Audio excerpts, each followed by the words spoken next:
Today we're making omelets. But first, let's get one thing straight. Escoffier does not have a monopoly on omelets. If you want to obsess over those pale French omelets, go watch Jacques Pepin. But by the time you serve your fourth person, the first person's omelet will be cold. But I can show you how to make an omelet that's way tastier and more practical. These fluffy omelets, layered into a cake, let you sit and enjoy a meal with your guests instead of sweating by the stove like a hired caterer. I'm not usually the one to wax poetic about my family recipes, but this very clever mix for scrambled eggs and omelets was handed down to me by my mom and to her by her mom.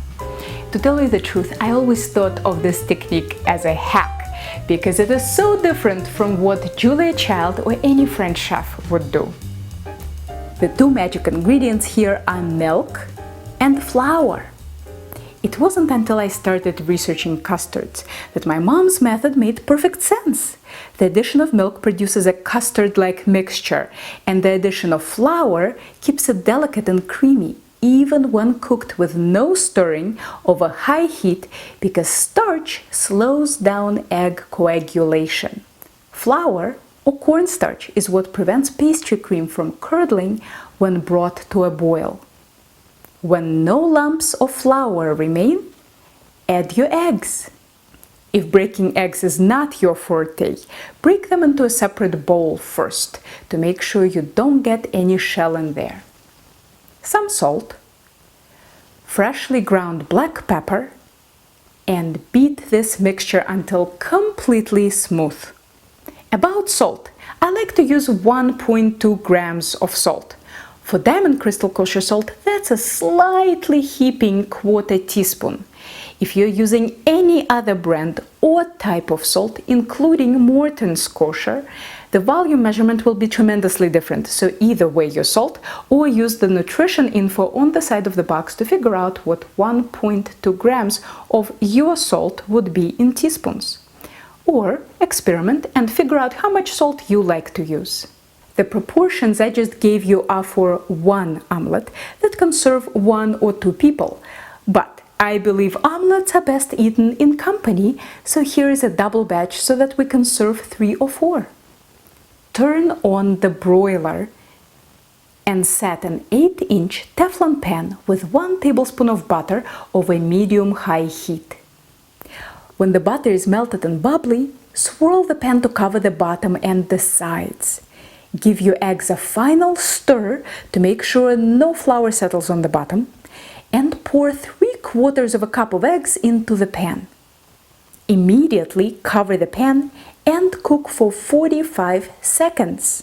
If your handle is not metal, wrap it in foil so that the broiler doesn't burn it.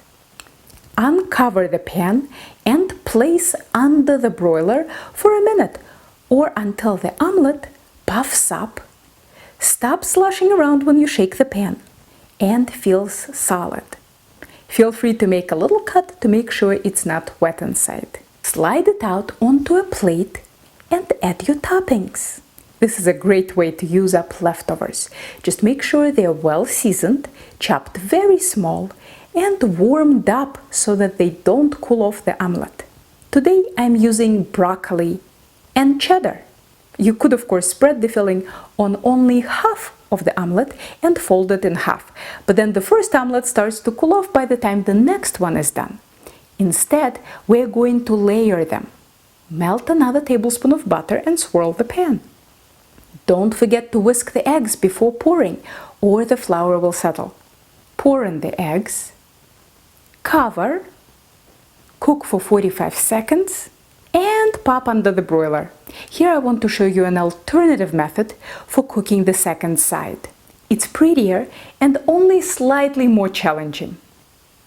We'll put the omelette under the broiler for about 30 seconds, or just until it puffs, but is still slightly liquid on top. Carefully wiggle a spatula under and flip. Cover and cook on medium-high heat for 30 seconds. This results in a more evenly cooked golden omelette. The second omelette will melt the cheese and the whole thing will be delightful.